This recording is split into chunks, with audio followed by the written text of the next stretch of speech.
밖에 멋있게 장식되어 있는 그런 집들도 많이 있잖아요. 오후 3시쯤 아직 해가 떠 있을 때는 보이기는 하는데 있구나 그 정도. 자, 막 눈에 띄진 않고 있구나 그 정도.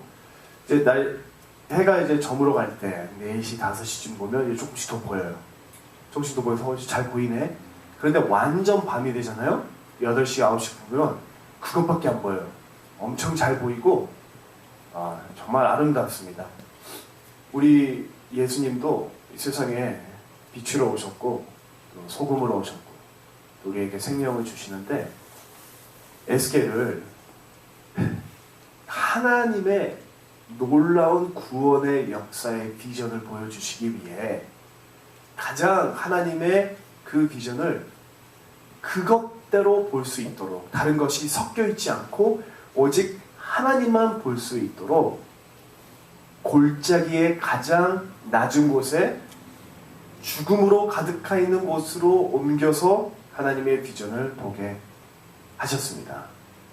우리도 열방교회도 여러분의 인생 가운데서도 주님의 그 비전, 주님의 은혜와 주님의 일만을 볼 수 있는 그 시간과 그 때를 주님께서는 허락하십니다. 우리 열방교회도 이제 막 시작되어야 되는데 하나님의 비전과 하나님의 그 인도하심을 정확히 알고 한 걸음 한 걸음이 인라인 되어야 되지 않을까요? 오늘 찬양도 다 그런 곡을 이제 선택해 주셨는데 주님이 말씀하실 때, 주님이 가라 하실 때, 가야 할 때 우리 열방교회가 지금 이때가 딱 주님을 잘 보기 쉬운 그때이지 않을까요? 아멘. 주님께서 비추면 다 보여요. 여기에서 말씀하시면 다 들려요. 그럴 때가 지금 이때가 되기를 바랍니다. 그리고 이때의 이 기회를 놓치지 않고 여러분의 인생 가운데서도 이 기회를 놓치지 않고 정말 선명히 보일 이때에 하나님이 보여주시는 것들을 다 보게 되는 그런 역사와 은혜가 우리 가운데 있기를 주님의 이름으로 축원합니다. 여러분들에게는 결과가 얼마나 중요하나요? result oriented 어느 정도 되시죠?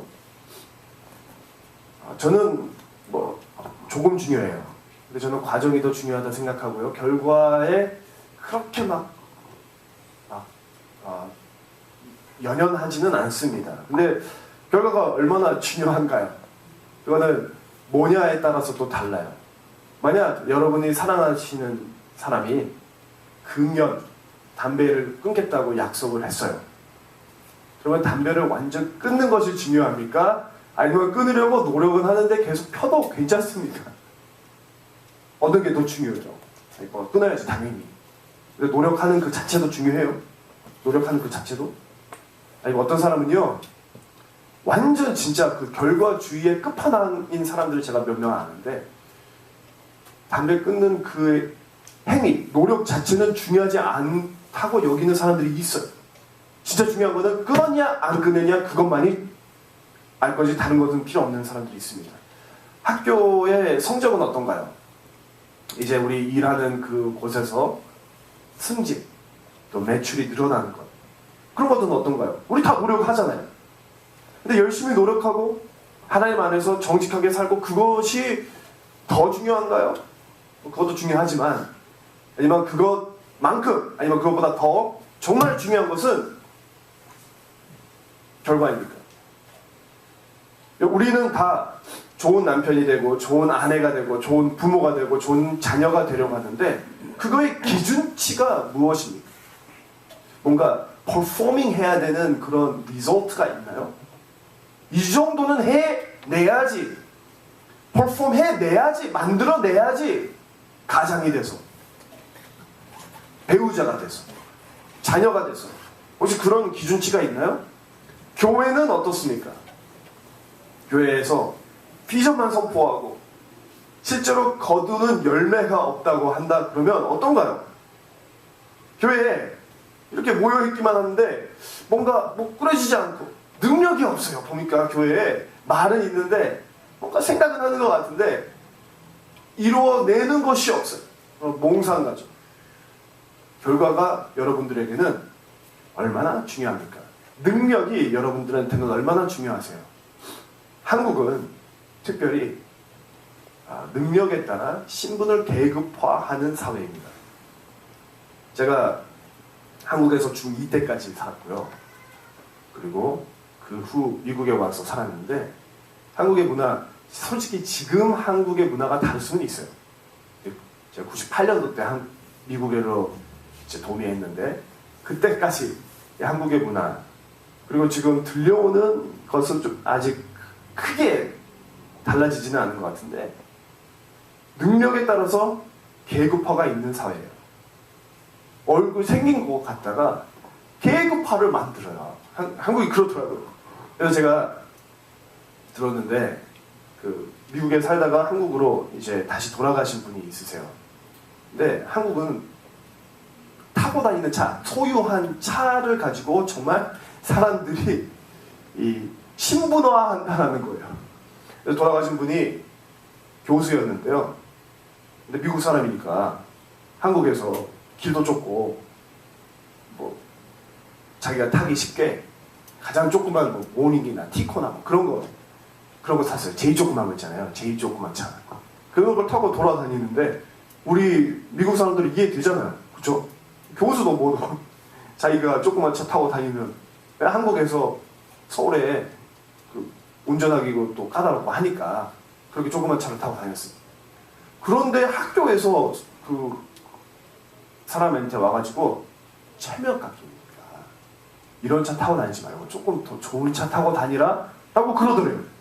그 말을 듣고 너무 황당한 거예요. 내가 타고 다니는 차와 체면이 무슨 상관이 있지? 사람이 계급, 그리고 능력, 돈, 갖고 있는 재산을 가지고 신분화한다라는 것입니다. 그래서 한국에서는요, 자동차 스크래치 나는 거 용납을 못해요. 한국의 자동차 보면요, 아주 번들번들해요. 오래된 차도 20년, 30년 된 차도 스크래치 하나 없어요. 하나 딱 생기면 가가지고 바로 고치고요. 미국은 제 차도 막 스크래치 오버 더 플레이스. 오케이. 한국은 자동차를 보고 그 사람의 신분화하기 때문에 그렇게 되는 것입니다. 가족 안에서도 그렇죠. 어느 대학교 나왔니, 어느 직장에 다니고 월급은 얻은지에 따라서 서로를 이렇게 이제 재고요. 또 목사들끼리도 그렇다고 합니다. 언제 목사 안수를 받았는지, 또 교회에 무슨 수라죠, 헌금수 그런 거 또 가지고 또 따지고, 교인수 그런 거 갖다가 또 이제 계급이 말은 안 하지만 이제 서로 그렇게 한다고 해요. 이 계급을 기준으로 문제는 가치를 판단합니다. 더 많이 갖고 있는 사람의 가치가 더 높은 거예요. 뭔가. 그리고 덜 갖고 있는 사람의 가치가 떨어지는 것입니다. 그거를 가지고 이 계급이라는 기준을 가지고 계속해서 다른 사람들을 판단하고요. 또 나에 대해서 판단합니다. 이것이 반복돼요. 우리는 이런 문화에 익숙해져 있는 사람들입니다. 그래서 다른 사람들을 보며 끊임없이 나보다 더 잘 되고 있는 사람들은 부러워하고 나보다 더 갖고 있지 않은 사람들은 무시합니다. 또 스스로에 대해서도 끊임없이 자책하고 또 우월감을 갖습니다. 그런 문화에 우리가 참 익숙해져 있어요. 2000년 전 유대인들은 하나같이 메시아를 기다렸습니다. 그 이스라엘 땅에서 메시아를 기다리지 않는 사람은 거의 없었어요. 그래서 그 땅에는요, 믿는 자인지 믿지 않는 자인지 그렇게 구별하지 않았습니다.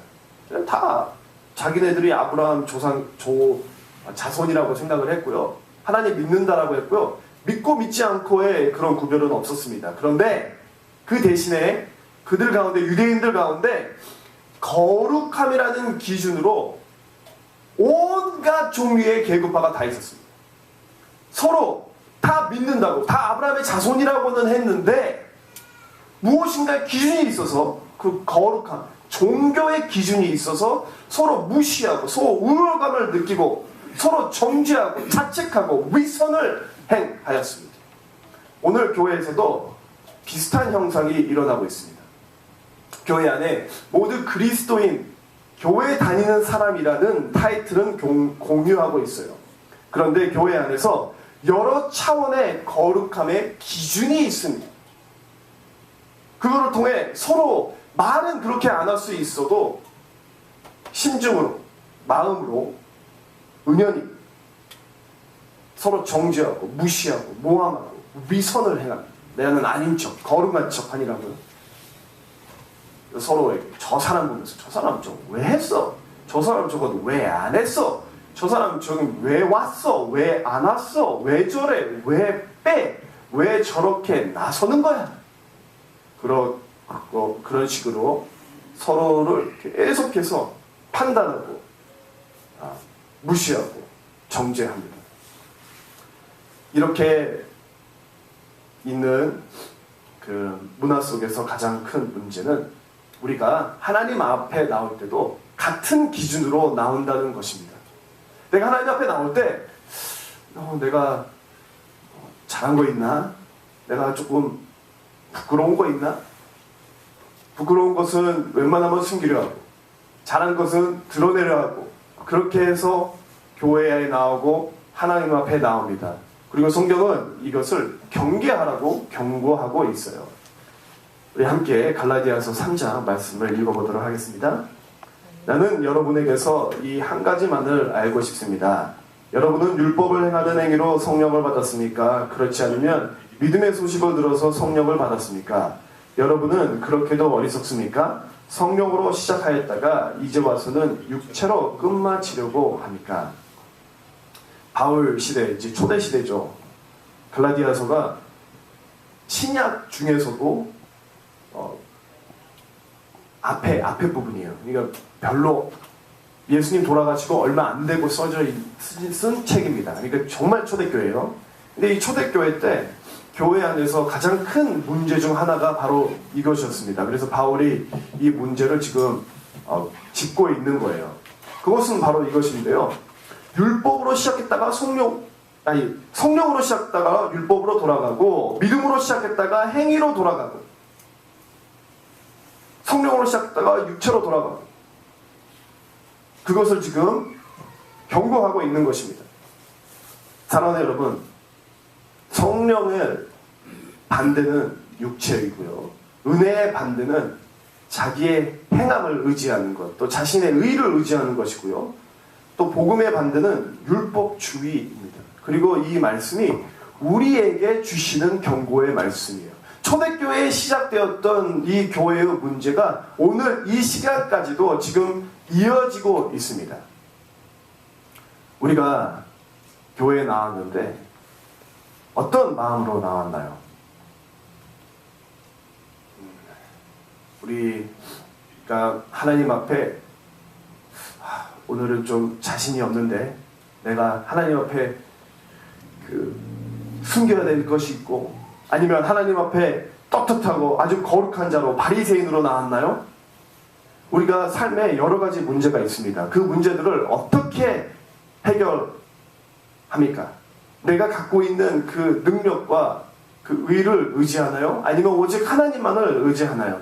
2024년에 이제 얼마 안 남았는데 2024년을 어떤 계획을 갖고 계십니까? 이 교회는 이제 우리 어떻게 해야 되죠? 이 교회? 어떻게 해야 됩니까? 제가 이 교회 2024년을 생각하면요. 어떤 마음을 갖고 생각을 할까요? 내가 뭐를 갖고 있나? 내가 뭐를 갖지 않고 있나? 내가 뭐를 줄 수 있나? 더 할 수 있나? 내가 어떤 부분이 뺄셈이 되나? 그런 거를 생각하고 있지 않을까요? 근데 나의 행함과 나의 의와 이런 율법에 의지하지 말고 우리가 처음 은혜 받았던, 처음 구원 받았던 그 복음의 메시지로, 은혜의 메시지로 돌아가라고 오늘 우리에게 말씀하고 있는 것입니다. 오늘 본문 말씀을 통해 이것이 더욱더 선명히 우리의 마음에 새겨지기를 바라는데요. 오늘 본문 말씀은 이렇게 말을 하고 있습니다. 예수께서 이들 12를 내보내실 때 그들에게 이렇게 명하셨다. 오늘 본문 말씀이에요. 이스라엘 백성에게로 가거라. 이것이 예수님께서 선택하신 제자들에게 하신 말씀입니다. 사랑하는 여러분, 우리는 예수님의 제자들로 이곳에 모여 있잖아요. 예수님이 이들에게 명령하셨던 것처럼 우리에게도 명령하십니다. 내가 선택한 이스라엘 백성에게로 가거라. 이방 사람에게 가지 말고 사마리아 사람에게 가지 말고 오히려 길 잃은 양떼인 이스라엘 백성에게로 가거라. 근데 예수님께서 십자가에 못 박혀 돌아가시고 부활하신 뒤 승천하시기 전 이렇게 명령하시죠. 너희는 땅끝까지 복음을 전하여라. 왜 그때는 땅끝인데 왜 이때는 이스라엘이죠? 그 이유가 뭔가요? 어느 게 맞아요? 사랑하는 여러분, 이스라엘에게 가야 됩니까? 아니면 땅끝까지 가야 됩니까? 어느 게 맞습니까? 어떤 것이 틀렸어요? 제가 무슨 말씀하는지는 다 이해는 되시나요? 다 듣고 계시죠? 네. 한 3분은 듣고 계시는 것 같습니다. 둘 다 맞는 거 아닌가요? 둘 다 맞죠? 둘 다 맞습니다. 그러면 우리는 이스라엘한테 가야 됩니까? 땅끝까지 가야 됩니까? 우리는 땅끝까지 가야 돼요. 근데 이들은 이스라엘에게 갔어야 됩니다. 그리고 우리는 땅끝까지라고 하는데 네팔 사람, 네팔도 땅끝이고, 그렇죠? 사우스 아프리카도 땅끝이고, 니카라과가도 땅끝이고 많잖아요. 우리는 어디로 가야 됩니까? 우리 열방교회, 우리에게 주시는 땅끝이 있어요. 자, 이 말은요, 지금 이게 세대가 다른 것인데요, 하나님께서 이들에게는 이스라엘 백성에게 지명해 주셨어요. 이들에게 이스라엘 백성에게 가라. 이때는 아직 이방 사람과 사마리아가 아니라 길 잃은 양떼인 이스라엘 백성에게 복음을 전할 때이라고 예수님께서 친히 말씀해 주신 것입니다. 사랑하는 여러분, 그러므로 이거를 보고 우리가 깨달아야 되는 것은 우리에게 주신 하나님의 명령에는 하나님의 주권이 함께한다라는 거예요. We don't have to figure it out. 우리가 앉아가지고 계획서를 세우고 우리가 만들어내고 하는 것이 아니라 하나님께서 계획하신 것을 잘 듣고 순종해야 되는 것이라는 것입니다.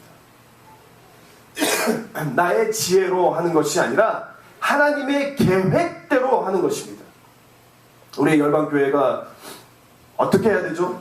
뭐를 잘못하고 있죠? 뭐를 잘하고 있죠?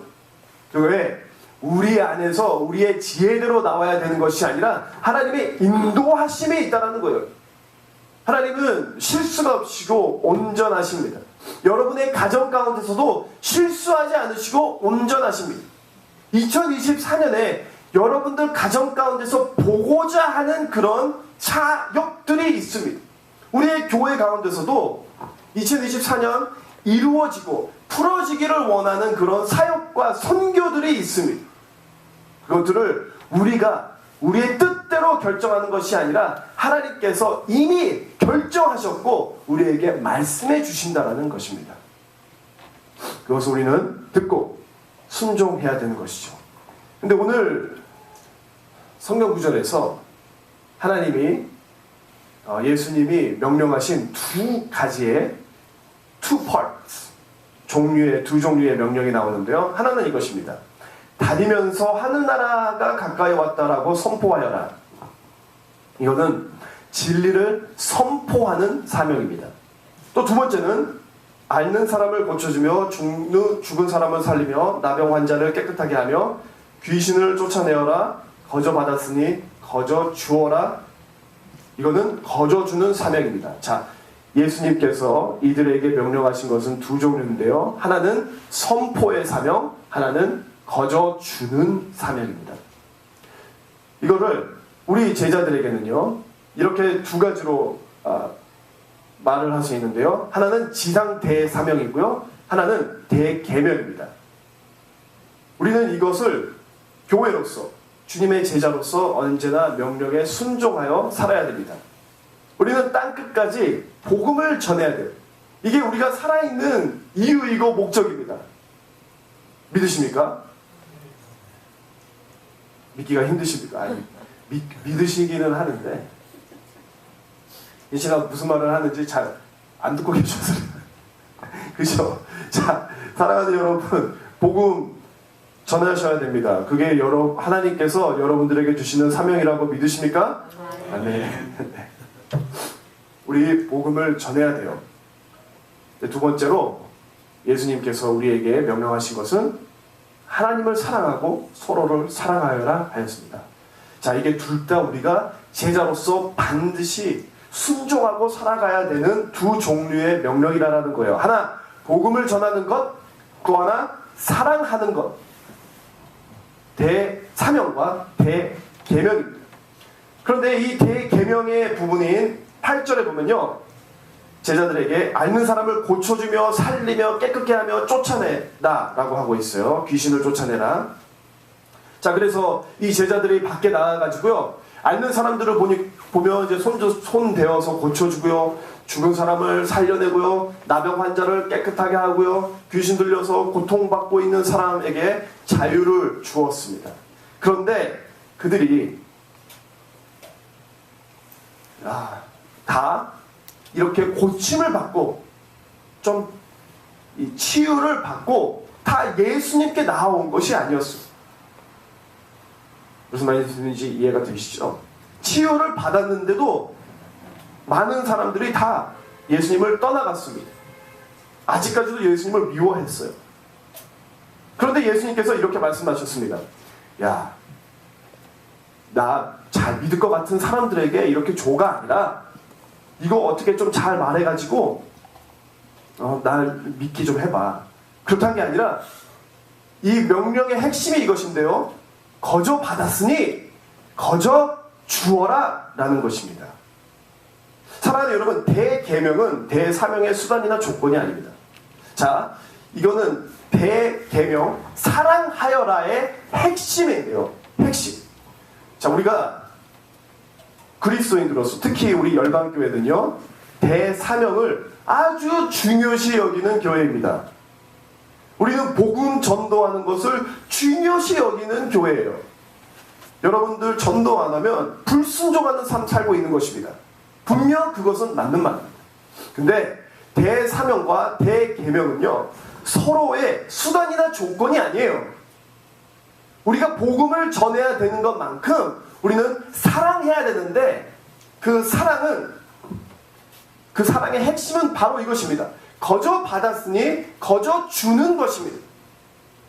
사랑은 조건 없이 그 사람 그대로를 긍휼히 여기고 거저 주는 것입니다.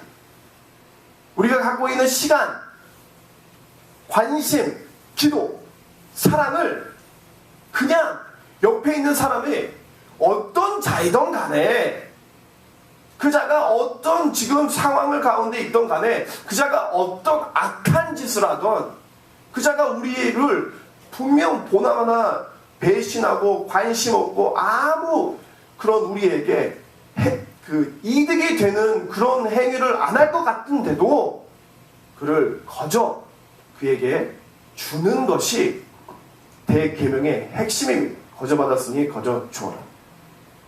사랑하는 여러분, 예수님께서는 우리에게 오셨을 때 우리의 거룩함이나 우리의 자격이나 우리의 마음의 상태를 보고 오시지 않았습니다. 예수님이 우리에게 찾아왔을 때 우리는 아직도 어둠과 혼란 속에 있었었고요, 우리가 아직 주님을 미워했고요, 우리가 아직 주님을 믿지 않고 불순종하고 아직 우리가 주님의 원수였을 때 예수님께서는 우리에게 오셨습니다. 그리고 오셔가지고 우리가 주님의 그 은혜를 받을 준비가 하나도 안 돼 있는데, 아무것도 우리에게는 없는데, 그런데 예수님께서는 거저 우리에게 관심 가져주시고 사랑해 주시고 그의 목숨을 주시고 그리고 피 흘려 주셨습니다.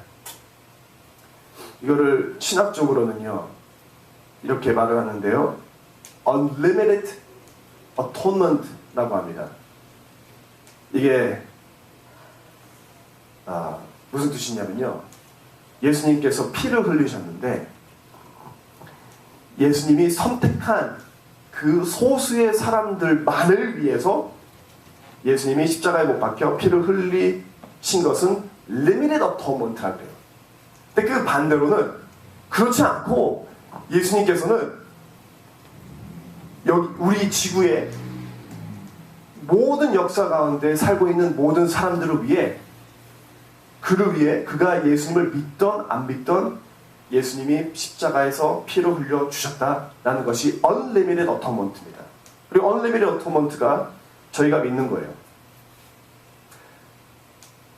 그게 얼마나 충격적인 것입니까? 우리 신학자들 그리고 또 신학의 철학자들은요 이거를 되게 힘들어하는 사람들이 있어요. 예수님의 그 피가 귀하잖아요. 근데 그 귀한 피를 아무 result, 결과 없이 흘려버릴 수 있을까? 그러니까 다른 말로는요, 그 피를 낭비했을 수 있을까? 그거를 너무 못 믿어가지고, 아니다, 예수님은 죽어도 자기를 믿을 그 사람만을 위해서 죽었다. 예수님을 믿지 않을 자들은 죽지 않고 피 흘리지 않았다라고, 그게 너무 믿기가 힘들어서 그렇게 하는 겁니다. 근데 사랑하는 여러분, 그렇지 않아요. 예수님의 은혜와 피와 죽음은요 대부분 소모되었어요. 결과를 맺지 못했어요. 그게 얼마나 충격적인 이야기입니까? 사랑하는 여러분, 그러니까 예수님이 피를 흘리셨을 때 보시고, 그 누가 되었던, 우리가 누가 되었던 우리를 위해서 그냥 무작정 피 흘려 주신 것입니다. 그 이유는 우리를 불쌍히 여기시고 사랑하셨기 때문에 그렇습니다. 우리 전쟁터에서 부모를 잃고 아파하고 배고파서 울고 있는 아이를 보았을 때, 그 아이가 어떤 자이던 간에 그 아이가 나에게 어떤 그 반응을 보이던 간에 먼저 가서 사랑해주고 먹을 것을 주고 싶어 하는 그 궁유한 마음을 예수님께서는 우리 한 사람 한 사람에게 갖고 있었다라는 것입니다. 이것은 그저 복음의 수단이나 조건이 아닌 하나님의 우리를 향하신 진정한 마음입니다. 그리고 이 하나님의 사랑으로 우리 또한 하나님을 사랑하고 서로를 사랑하라고 오늘 명령하고 계십니다. 사랑하는 여러분, 제가 이번 주에 좀 아팠습니다. 화요일부터 좀 아팠어요. 화요일도 아팠는데 우리 집사님들이랑 모임을 해야 돼가지고 한강을 할 수가 없잖아요. 네, 죄송합니다, 김주현 지사님. 김주현 지사님 아프시다 그래가지고 근데 아팠어요. 땀이 나고. 근데 어떡하지? 그냥 가자 그래서 갔어요. 그리고 그 화요일날 밤에 죽는 줄 알았습니다. 너무 아파가지고. 수요일날 우리 다 이제 만나고 우리 다 음식도 해놨을 텐데 못 갈 수가 없었어요. 모르겠다. 이제 양해는 구했습니다. 어르신분들이 많았기 때문에 제가 좀 아픈데 괜찮을까요? 오세요 해가지고 왔습니다. 그래서 수요일날 예배에도 가고 목요일날도 못 가고 금요일날도 못 가고, 근데 아픈데 어쨌든 계속 갔다 왔어요. 근데 많이 지금 좋아지고 있어요. 회복 단계예요. 제가 많이 좋아진 겁니다. 어제 그제 많이 아팠는데 지금도 근데 그 회복이 다 안 됐어요. 그래서 지금 제가 무슨 말을 하는지 정리가 잘 안 돼요. 제 머릿속에서. 제가 원래 설교를 심플하게 하는 것을 추구합니다. 그래서 지금 설교가 복잡한 그 목사님들 보면 저렇게 왜 이렇게 복잡하게 하나, 난 그렇게 해요. 그런데 이해가 돼야지. 지금 아프면 이해가 안 됐던 것들이 이해가 될 때가 있습니다. 근데 오늘 아플 때 그래요. 이게 왜 복잡해지냐면요. 그 내용을요, 잘 조리 있고 논리적으로 뭉지 못하면 심플한 메시지가 복잡한 메시지가 됩니다. 근데 오늘 제가 메시지를 전하고 보니까요, 제 메시지가 굉장히 복잡했나 봐요. 여러분들 다 왜 이렇게 힘드십니까? 네, 여하튼 제가 아프면서 이런 생각을 했어요. 어떤 분들은요, 아픈 사람들한테 잘 됐네, 기도하세요. 그래요. 아픈데 왜 잘 됐습니까? 근데 아프니까 이제 시간도 많잖아요. 이거 뭐 일도 안 하고 하니까 집에 있어, 쉬면서 기도하고 성경 말씀 보세요. 이건 진짜 아파보지 않고 하는 거예요. 아프면요, 기도 안 돼요. 성경 말씀 보려고 해도 복잡한데, 머리가 아픈데 이게 어떻게 성경책 보고 기도합니까? 저도 목사여서 기도하고 말씀 보는 게 제 주 직업 아니겠습니까?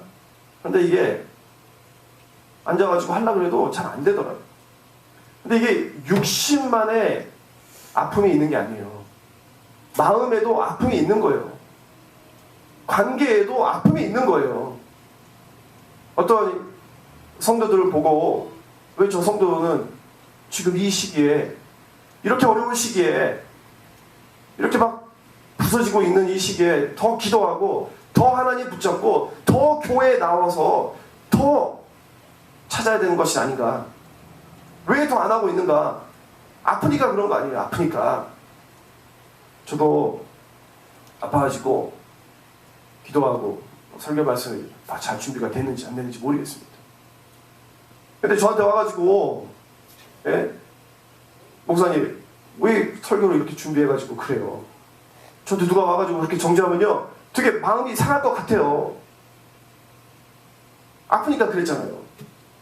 근데 우리는 대사명만이 아니라 대계명도 잘 지켜야 되는 주님의 사랑의 제자들입니다. 주님께서는 우리가 어떤 상황이든지 간에 그냥 주시고 보셨어요. 그냥. 그리고 제자들에게도 나가면서 명령한 게, 거저 받았으니 너네는 그가 누구든 간에 거저 주어라. 사랑하는 여러분, 우리 성도들에게, 서로에게 그냥 주세요. 막 왜 그래? 왜 저래? 왜 안 왔어? 왜 왔어? 그런 말 하지 마시고 그냥 사랑하고 품고 있는 그대로를 먼저 사랑하라라는 것입니다. 그거는 조건이나 수단이 아닙니다. 내가 사랑해서 뭔가를 이루려는 목적을 갖고 하는 게 아니에요. 그냥 사랑하고 본. 예수님도 그 죄인을 위해 목숨을 주고 피를 흘리셨을 때, 그 자가 그 피를 무시하고 워거웨이한 사람이 받은 사람보다 더 많았어요. 예수님이 그 피 흘림을 낭비한 것이 낭비하지 않은 것보다 더 크다라는 거예요.